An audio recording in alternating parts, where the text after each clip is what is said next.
આપણે ભગવાનનો આભાર માનવો જોઈએ કે આપણી પૃથ્વી છે એ રિગ્રેડેબલ છે. એમાં એવા માઇક્રોબ્સ છે કે જે વસ્તુને ખાઈ જાય છે અને એને પૂરું કરી નાખે છે.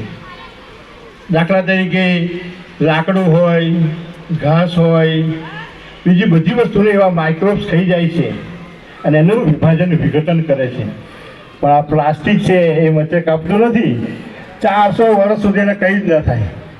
માટે આપણે પ્લાસ્ટિક ઓછું વાપરવું જોઈએ. બીજી વસ્તુ છે કે આપણે ભારતના અને આપણા પૃથ્વી પર રિહેબિલિટેશન ઝોન છે માટે આપણે જીવી રહ્યા છીએ અને એ રિહેબિલિટેશન માટે ઝોનને સાચવવા માટે પણ ઘણા બધા પ્રયત્નો થઈ રહ્યા છે.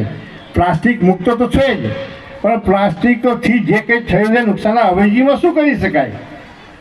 તો જે પ્લાસ્ટિક છે અત્યારે ગ્લોબલ વોર્મિંગ થઈ રહ્યું છે. ગ્લોબલ વોર્મિંગથી આપણા કાશ્મીર એ બધા રહેલા ઉત્તર ધ્રુવ દક્ષિણ ધ્રુવ બરફ પીગળી રહ્યા છે. પાણીનું લેવલ ઊંચું આવ્યું છે, સમુદ્રનું લેવલ ઊંચું થયું છે. કેટલી જેટી અને કેટલા બધા આપણા જે છે એ શહેરો ડૂબી જવાના છે. અને એનું કારણ શું છે કે જે પ્લાસ્ટિક જે છે એ તમારા પ્રકાશનું પરાવર્તન કરે છે અને એ જ પરાવર્તન કરવામાંથી 40% એ શોષાઈ જાય છે. ત્યાં પ્લાસ્ટિક 40% ગરમી શોષી લે છે. માટે ગ્લોબલ વોર્મિંગનું one of the best reason એ છે પ્લાસ્ટિક. માટે આપણે પ્લાસ્ટિક ન વાપરવું જોઈએ. હવે આની હવે જો બીજું શું કરી શકાય? તો એની સાથે સાથે એવા આપણે વસ્તુઓ વાપરવાની છે કે જે રિયુઝેબલ હોય. રિયુઝેબલ આપણે ઘણી બધી છે પણ બધી પ્લાસ્ટિકની જ છે. તમે જુઓ તો રિયુઝેબલ શું કરી શકાય? તો સૌથી પહેલાં અમે સ્પેસની વાત કરીએ કે અમે જે રોકેટ મોકલીએ છીએ એ રોકેટ ખૂબ જ મોંઘા હોય અને રિયુઝેબલ બનાવે છે. એને પાછા આવશે ફરી ઉપયોગ કરી શકાય છે. એટલું જ એની જે ફ્યુલ વપરાય છે પ્લાસ્ટિકની સાથે રહીને બનાવે છે એને બદલે આપણે બાયોફ્યુલ પણ વાપરવાના છીએ. એટલું જ જે ડેબરીઝ છે જેમ અહીંયા પ્લાસ્ટિક છે ને એમાં અવકાશમાં ખૂબ જ ડેબરીઝ વધી રહી છે. એ ડેબરીઝને ઓછું કરવા માટે પણ આપણે પ્રયત્ન કરી રહ્યા છીએ. કઈ રીતે કરી રહ્યા છીએ કે ચંદ્રયાન 3ની અંદર જે આપણે ત્યાં લેન્ડર મૂક્યું એને પાછું લાવ્યા છે.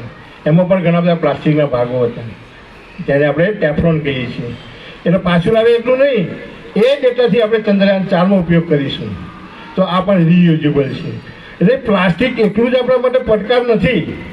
હમણાં જે મને સ્વામીજીએ કહ્યું કે પ્લાસ્ટિક તો ઘણી હજાર વસ્તુ છે જે પણ નુકસાનકારક છે આપણને.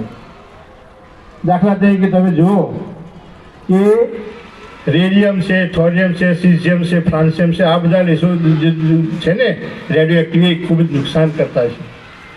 અને એના કરતાં જે પ્લાસ્ટિક બાળો છો અને એમાંથી જે કાર્બન ડાયોક્સાઇડ અને પોલિમર્સ બધા જે ઝેર આવે છે એના કરતાં તમે જે ઠંડક થતા સાધનો છે જેવા કે એસી છે, રેફ્રિજરેટર છે, આ બધા પ્લાન્ટ છે એમાં ક્લોરો ગેસીસ ઉત્પન્ન થાય છે.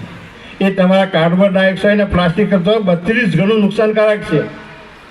પણ હવે ઠંડી વખત ચાલવાનું નથી. ગાડી તો કે એવી એસી જોઈએ, રૂમ તો કે એસી જોઈએ, થિયેટર તો કે એસી જોઈએ, બધી જગ્યાએ એસી જોઈએ.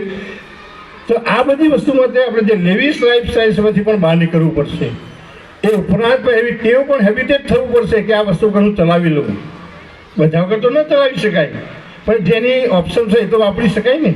તો અનેકવિધ પ્રશ્નો છે જેનું આપણે સરસ રીતે નિરાકરણ કરી શકીએ છીએ. આમ તો કહેવાનું ઘણું બધું છે. સેટેલાઇટ ટેકનોલોજી પણ ઘણું બધું કહેવું છું. 10મા 12મા બાળકો માટે પણ કહેવું છું, પણ સમયની ખૂબ નિયંત્રણ છે. તો ખાલી આપણે 5 મિનિટ માટે તમારા જે કોઈ પણ પ્રશ્નો થતા હોય, કંઈ વધુ જાણવું હોય તો તમે પૂછી શકો છો. એના માટે આપણે આયોજકોનો સમય લઈને 2-3 ભાઈઓ બહેનો જે કોઈને પ્રશ્ન પૂછવો હોય તો પૂછી શકે. અમારી આવડત મુજબ અમે તમને પ્રશ્નના જવાબ આપવાના પ્રયત્ન કરશું. ઓકે, જે કોઈને પ્રશ્ન પૂછો પૂછી શકો છો. અહીં આગળ આવી જાઓ તો માઇક લઈને જાઓ કોઈ.